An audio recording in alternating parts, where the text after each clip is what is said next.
ನಮಸ್ಕಾರ, ಇದು JBH63 ಅಪ್ಲೈನ್ಡ್ channel. ವಿದ್ಯಾರ್ಥಿಗಳು ಕಷ್ಟಪಟ್ಟು ಓದಿದರೆ ಕಾಲೇಜಿಗೆ, ತಂದೆ ತಾಯಿಗೆ, ಗುರುಗಳಿಗೆ ಒಳ್ಳೆಯ ಹೆಸರು ತರುವ ಕೆಲಸವಾಗಬೇಕು. ಪಾಲಾಕ್ಷಪ್ಪ. ತಾಲೂಕಿನ ಅರಸೀಕೆರೆ ಗ್ರಾಮದ SMCK ಪದವಿ ಪೂರ್ವ ಕಾಲೇಜಿನಲ್ಲಿ ಪ್ರಾಂಶುಪಾಲರಾದ ಆರ್. ಕುಮಾರ್ ನಾಯಕ್ ವರ್ಗಾವಣೆಗೊಂಡಿರುವ ಪ್ರಯುಕ್ತ ಬೀಳ್ಕೊಡುಗೆ ಸಮಾರಂಭ ಹಮ್ಮಿಕೊಳ್ಳಲಾಗಿತ್ತು.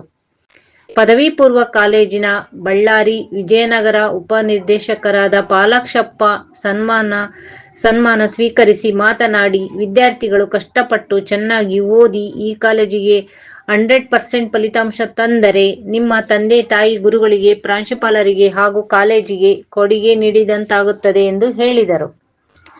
ವರ್ಗಾವಣೆಗೊಂಡಿರುವ ಪ್ರಾಂಶುಪಾಲರಾದ ಆರ್. ಕುಮಾರ್ ನಾಯಕ್ ಸನ್ಮಾನ ಸ್ವೀಕರಿಸಿ ಮಾತನಾಡಿ, PUC ವಿದ್ಯಾರ್ಥಿಗಳ ಜೀವನ ಅತಿ ಮುಖ್ಯವಾದ ಘಟ್ಟ.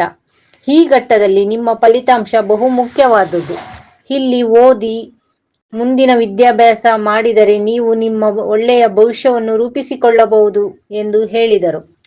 ಉಪನ್ಯಾಸಕರಾದ ದುರ್ಗೇಶ್ ಮಾತನಾಡಿ, ಪ್ರಾಂಶುಪಾಲರಾದ ಆರ್. ಕುಮಾರ್ ನಾಯಕ್ ಅವರು ನಮ್ಮ ಹಾಗೂ ಸಿಬ್ಬಂದಿಗಳ ಜೊತೆ ಒಳ್ಳೆಯ ಸ್ನೇಹ ಸಂಬಂಧವಿತ್ತು. ಎಲ್ಲರ ಜೊತೆ ಪ್ರೀತಿ, ವಿಶ್ವಾಸ, ಬಾಂಧವ್ಯವಿತ್ತು. ಯಾವುದೇ ಅಧಿಕಾರ ಚಲಾಯಿಸದೆ ಸಿಬ್ಬಂದಿಗಳ ಜೊತೆ ಸ್ನೇಹಿತರಂತೆ ಇದ್ದರು ಎಂದು ಹೇಳಿದರು. ಈ ಸಂದರ್ಭದಲ್ಲಿ ಉಪನ್ಯಾಸಕರಾದ D. Chandrappa, Basavaraj, Vinayak, P. Ravi, B. Chandrappa, Nagaraj, Eshappa ಹಾಗೂ ಕಾಲೇಜಿನ ವಿದ್ಯಾರ್ಥಿಗಳು ಇದ್ದರು. ನಮಸ್ಕಾರ. ನಮ್ಮ ಚಾನೆಲ್ ಸಬ್ಸ್ಕ್ರೈಬ್ ಮತ್ತು ಶೇರ್ ಮಾಡಿ. ಮನುಷ್ಯ ಹುಟ್ಟಿ ಸಾಯುವ ತನಕ ಬೇರೆ ಬೇರೆ ಹಂತದಲ್ಲಿ, ಬೇರೆ ಬೇರೆ ಸನ್ನಿವೇಶದಲ್ಲಿ ಬೆಳವಣಿಗೆ ಆಗ್ತಕ್ಕಂಥದ್ದು ಸಹಜ.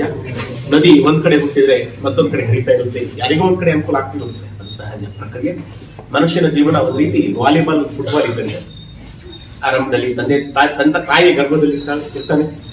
ತಾಯಿ ಗರ್ಭದಿಂದ ಆಚೆ ಬಂದ್ಮೇಲೆ ಸ್ವಲ್ಪ ದಿವಸ ಅಲ್ಲಿ ನೆರೆಹೊರೆಯವರದೊಂದಿಗೆ ಆಟ ಆಡ್ತಾನೆ. ಅದಾದ್ಮೇಲೆ ಅಂಗನವಾಡಿ ಬರ್ತಾನೆ. ಅಂಗನವಾಡಿಯಿಂದ ಹೈಸ್ಕೂಲ್, ಆದ್ಮೇಲೆ ಕಾಲೇಜ್ ಆದ್ಮೇಲೆ ವೃತ್ತಿ ಜೀವನ ಆರಂಭ ಅಂತ ಈ ಕಾಲೇಜಿಂದ ಆ ಕಾಲೇಜ್ ಅದು ಸಹಜವಾಗಿರ್ತಕ್ಕಂಥ ಪ್ರಕ್ರಿಯೆ. ಆದ್ರೆ ಇಲ್ಲಿರ್ತಕ್ಕಂಥವ್ರು ಎಲ್ರು, ನಾನು ಒಂದೇ ವರ್ಷ ಪ್ರಿನ್ಸಿಪಲ್ ಆಗಿ ಕೆಲಸ ಮಾಡಿದ್ದೆ. ನಾನು ತುಂಬಾ ಬಡತನದಿಂದ ಬಂದಿರ್ತಕ್ಕಂಥ ವ್ಯಕ್ತಿ. ಇವತ್ತಿಗೂ ನಮ್ ಜಾಯಿಂಟ್ ಫ್ಯಾಮಿಲಿ ಇದೆ. ಅಲ್ಲಿಂಗಿಂತ ಹಂಗೆ ನಾನು ಇರ್ತಿದ್ದೆ ನನಗೆ. ಸೊ ನಾನು ವಿದ್ಯಾರ್ಥಿಗಳ ಒಂದು ಎರಡು ಮಾತನ್ನು ಹೇಳೋದಕ್ಕೆ ಇಷ್ಟಪಡ್ತೀನಿ. ಒಟ್ಟು ಜೀವನದಲ್ಲಿ ಕಾಲ್ಭಾಗ ಒಬ್ಬ ವ್ಯಕ್ತಿ ಸರಾಸರಿ 100 ವರ್ಷ ಬದುಕ್ತಾನಂತ ಅಂದಾಜು. ಅದರಲ್ಲಿ 25 ವರ್ಷ ಅಂದ್ರೆ 100 ವರ್ಷ ಆಗುತ್ತೆ. ಅಲ್ಲಿ ಆ 20 ವರ್ಷ ಕಷ್ಟಪಟ್ರೆ ಇನ್ನು ಕಾಲ್ಭಾಗ ಕಷ್ಟಪಟ್ರೆ ಮುಕ್ಕಾಲ್ ಭಾಗ ಸುಖವಾಗಿರ್ಬೋದು ಅಂತ ಹಿರಿಯರು ಹೇಳ್ತಾರೆ. ಆ ಕಾಲಭಾಗದಲ್ಲಿ PUC ಘಟ್ಟ ಏನಿದೆಯಲ್ಲ, ತುಂಬಾ ಮುಖ್ಯವಾಗಿರ್ತಕ್ಕಂಥ ಘಟ್ಟ. ವ್ಯಕ್ತಿ ಹಾಳಾಗ್ತಕ್ಕಂಥ, ಅಡ್ಡದಾರಿಗೆ ಹೋಗ್ತಕ್ಕಂಥ, ಅಡ್ಡದಾರಿ ಕೊಂಡೊಯ್ತಕ್ಕಂಥ ಒಂದು ಒಳ್ಳೆಯ ಹಂತ ಅಂತಂದ್ರೆ ಅದು PUC ಹಂತ. ಈ PUC ಹಂತದಲ್ಲೇ ಮಕ್ಕಳು ಜಾಸ್ತಿ ಎಡಬಹುದು. ಆ ಕಾರಣಕ್ಕಾಗಿ ಸರ್ಕಾರ 3 ಎಕ್ಸಾಮ್ ಗಳನ್ನು ಮಾಡ್ತಿದ್ದಾರೆ. PUC ಪಾಸ್ ಆಗದೆ ಹೋದ್ರೆ ಸಾಕು, ಡಿಗ್ರಿಯಲ್ಲಿ ಹುಡುಗರು ಸುಧಾರಿಸ್ಕೊಂತಾರೆ, ಅವ್ರ ಮೈಂಡ್ ಮ್ಯೂಚುವಲ್ ಆಗುತ್ತೆ, ಡೆವಲಪ್ಮೆಂಟ್ ಆಗ್ತಾರೆ, ಏನಾದ್ರು ಹೊಸ ದಾರಿ ಕಂಡ್ಕೊಳ್ತಾರೆ ಅನ್ನೋ ಉದ್ದೇಶಕ್ಕೆ. ಹಾಗಾಗಿ ನಿಮಗೆ ಒಂದೇ ನಾನು ಸಾರಿ ಹೇಳ್ತಿರ್ತೀನಿ. ಆಮೇಲೆ ನಾನು ನೇರವಾಗಿ ಎಷ್ಟೋ ಹುಡುಗರು ಬೈದಿದ್ದೀನಿ, ಹೊಡೆದಿದ್ದೀನಿ. ಅದು ನಮ್ಮ ವೈಯಕ್ತಿಕ ವಿಚಾರಕ್ಕಲ್ಲ, ನೀವು ಒಳ್ಳೆತನಕ್ಕೆ, ನೀವು ಒಳ್ಳೆಯವರಾಗಲಿ ಅನ್ನೋ ಉದ್ದೇಶಕ್ಕೆ. PUCಯಲ್ಲಿ ಸೆಕೆಂಡ್ PUC ಇರ್ತಕ್ಕಂಥ ವಿದ್ಯಾರ್ಥಿ ಇನ್ನು ಬಹಳ ಅಂತಂದ್ರೆ ಇನ್ನು 5-6 ತಿಂಗಳು ಅಷ್ಟೇ ಉಳಿದು, 5-6 ತಿಂಗಳು ಮನಸ್ಸನ್ನ ಗಟ್ಟಿ ಮಾಡ್ಕೊಂಡು, ಕಂಟ್ರೋಲ್ ಮಾಡ್ಕೊಂಡು ಚೆನ್ನಾಗಿ ಓದಿದೆ. ನಿಮ್ ತಂದೆ ತಾಯಿಗಳು ನಿಮ್ಮ ಮೇಲೆ ಏನೋ ಒಂದು ನಿರೀಕ್ಷೆ ಇಟ್ಕೊಂಡಿದ್ದಾರೆ, ಆಸೆ ಇಟ್ಕೊಂಡಿದ್ದಾರೆ, ನಂಬಿಕೆ ಇಟ್ಕೊಂಡಿದ್ದಾರೆ.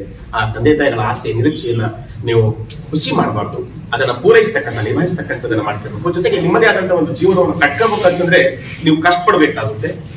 ಹಾಗಾಗಿ ನೀವೆಲ್ಲರೂ ಒಳ್ಳೆಯವರಾಗ್ತಕ್ಕಂಥ ಪ್ರಯತ್ನ ಜೀವನದಲ್ಲಿ ವಿದ್ಯಾರ್ಥಿ. ನಾನು ಅವಾಗ ಯಾವತ್ತು ಪ್ರೀತಿಯನ್ನ ಪಡ್ಕೊಳ್ಳಿಕ್ಕೆ ಸಾಧ್ಯ ಇಲ್ಲ, ಅದನ್ನ ಪಡ್ಕೋಬೇಕು ನಾವು ಅಷ್ಟೇ. ಅದನ್ನ ಪಡ್ಕೊಳ್ಬೇಕು ನಾವು. ಇಲ್ಲಿರ್ತಕ್ಕಂಥ ಕಿರಿಯ ಉಪನ್ಯಾಸಕರನ್ನ ಯಾವತ್ತೂ ನೆಗ್ಲೆಕ್ಟ್ ಮಾಡ್ಲಿಲ್ಲ, ಯಾವತ್ತೂ ಇಲ್ಲ ಪಾರ್ಟ್ ಟೈಮ್ ಅಂತ ಇಲ್ಲ, ಎಲ್ಲರನ್ನೂ ಒಟ್ಟಿಗೆ ಕೂಡಿಸ್ಕೊಳ್ಳೋದು ಅದು ನಮ್ಮ ಕಾಲೇಜಿನ ಸಂಪ್ರದಾಯ. ನಾನು ಎಷ್ಟು ಸರಿ ಬೇಕಿದೆ ಕುಮಾರ್, ಇಲ್ಲಿ ಪ್ರಿನ್ಸಿಪಲ್ ಚೇಂಬರ್ ನೀವು ಈ ವರ್ಷ ನಾನು ನಿಮ್ಮ ಸ್ಟಾಫ್ ಜೊತೆ ಆಲ್ರೆಡಿ ಮಾತಾಡಿದ್ದೀನಿ, ಮೀಟಿಂಗು ಮಾಡಿದ್ದೀನಿ. ಸೊ ನೀವು ಈ ವರ್ಷ ಎಲ್ಲರೂ ಪಾಸ್ ಆಗಬೇಕು, 100% ರಿಸಲ್ಟ್ ಕೊಡ್ತೀರಲ್ಲ. ಸೊ ಕ್ಲಾಸ್ಗೆಲ್ಲ ರೆಗ್ಯುಲರ್ ಬರ್ತಾರಲ್ಲ ಸ್ಟೂಡೆಂಟ್ಸ್, ಸೊ ರೆಗ್ಯುಲರ್ ಕ್ಲಾಸಿಗೆ ಬರಬೇಕು. ಕ್ಲಾಸಿಗೆ ರೆಗ್ಯುಲರ್ ಆಗಿ ಬಂದ್ರೆ ಮಾತ್ರ ಅಟೆಂಡೆನ್ಸ್ ಇದ್ರೆ ಮಾತ್ರ ರಿಸಲ್ಟ್ ಬರುತ್ತೆ. ನೀವು ಕ್ಲಾಸಿಗೆ ಸರಿಯಾಗಿ ಬಂದಿಲ್ಲ ಅಂದ್ರೆ, ಯಾಕಂದ್ರೆ ನಾವು ಪಾಠ ಮಾಡೋದು ನಿಮ್ಗೆ ಅರ್ಥ ಆಗೋದಿಲ್ಲ ಒಂದ್ ದಿವಸ ಬಿಟ್ಟು ಇನ್ನೊಂದ್ ದಿವಸ ಬಂದ್ರೆ.